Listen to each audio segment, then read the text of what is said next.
love and betrayal, greed and murder. It's set in this interesting world of contrasting ideologies and what's right and wrong, and it has a great philosophy about it.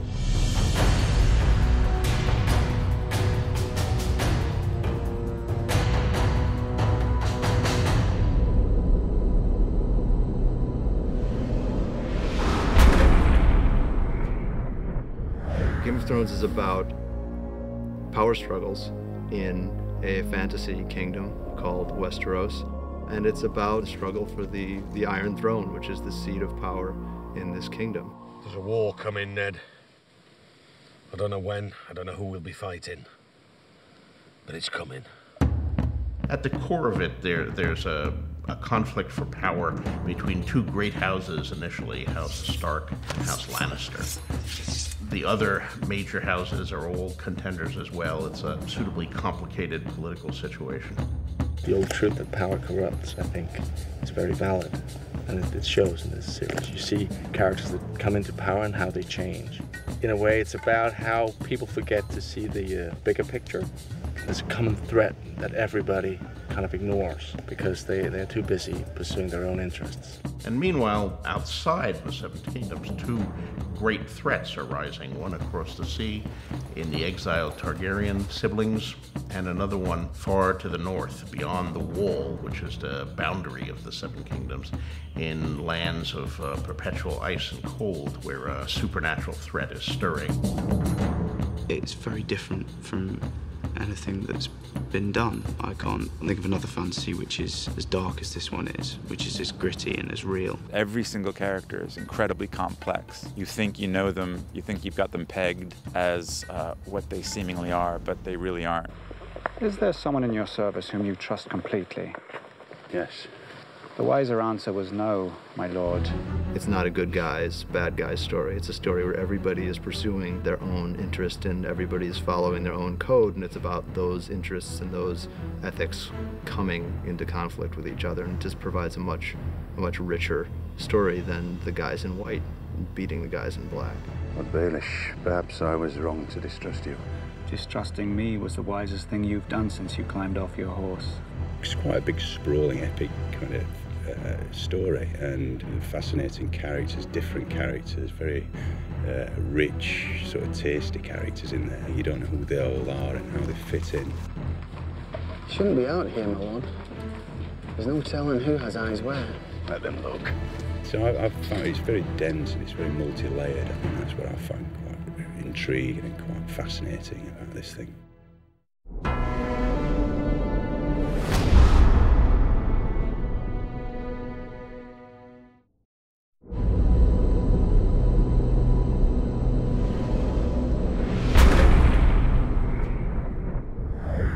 Ned Stark is the center of the series.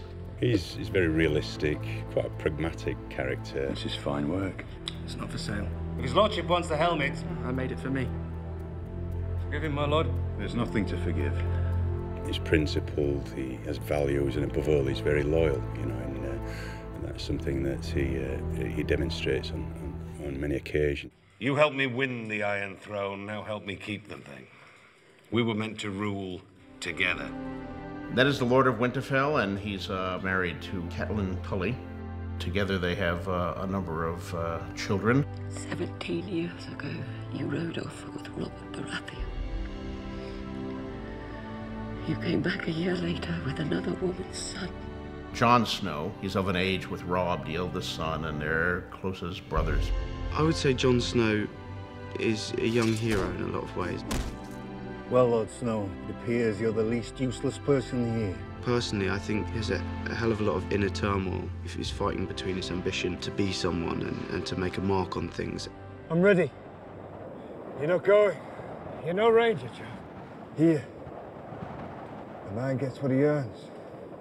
When he earns it. His ambition can and does make him do quite extreme things. The Lannisters are the Queen's family. Robert Baratheon, the king, who wed the daughter of another Grace House, Cersei Lannister. She is the queen of the Seven Kingdoms. She's quite tricky, layered and power mad. She's smart and political. She has a very hard time trusting anyone. You're just a soldier, aren't you? You take your orders and you carry on. I was also trained to kill my enemies, Your Grace.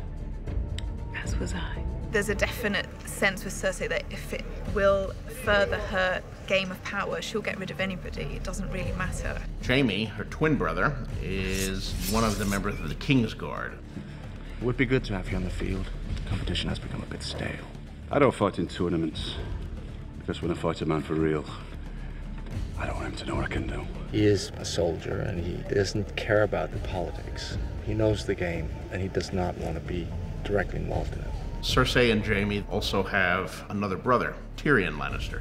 Tyrion Lannister, because of his size, has had a very complicated upbringing in relation to his father and his sister. He's very well read. He gets 0 powers with physical defenses, so he has to defend himself with his wit and charm. Why'd you read so much? Look at me and tell me what you see. Is this a trick? What you see is a dwarf. My brother has his sword, and I have my mind. And a mind needs books like a sword needs a whetstone. There's a set of characters that you also encounter who are across the Narrow Sea on an entirely different continent. May I present my honored guests, Viserys of House Targaryen, the rightful king of the Andals, and his sister, Daenerys of House Targaryen. He's a man on a mission. He's fairly obsessive about one thing, which is regaining his crown. When they write the history of my reign, sweet sister, they will say it began today. He's very bitter and resentful of the people who took it from him, and he carries a huge burden. His sister is Daenerys Targaryen, also known as Daenerys Stormborn. Tell them to stop. You want the entire horde to stop? For how long? Until I command them otherwise. She goes on such a journey. She gets put up with a lot of obstacles coming her way, and every time she overcomes them, she succeeds, and she kind of just gets stronger and stronger as she goes on. She's an incredible, incredible, wicked person. There's plots within plots and wheels within wheels, and many people competing for one seat.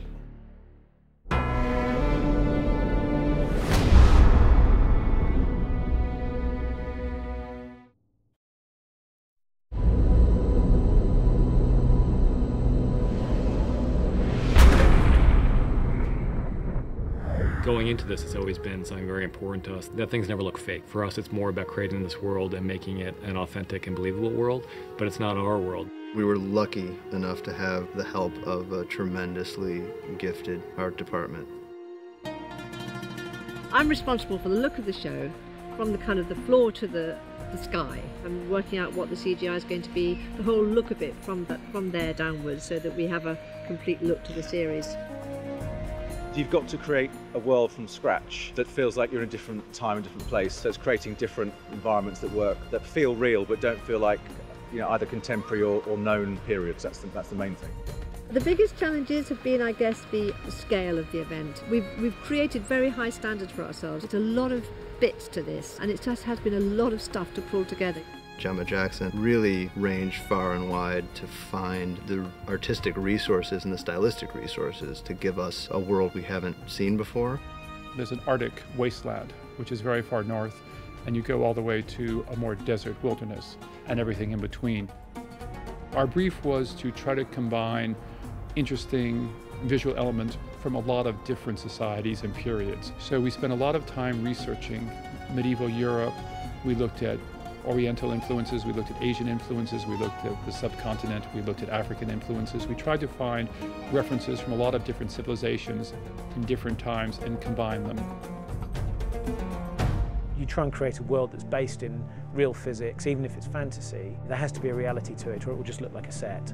So you're always trying to think, right, how would these people live? What would they need? Why would they put things where they do? How would it be?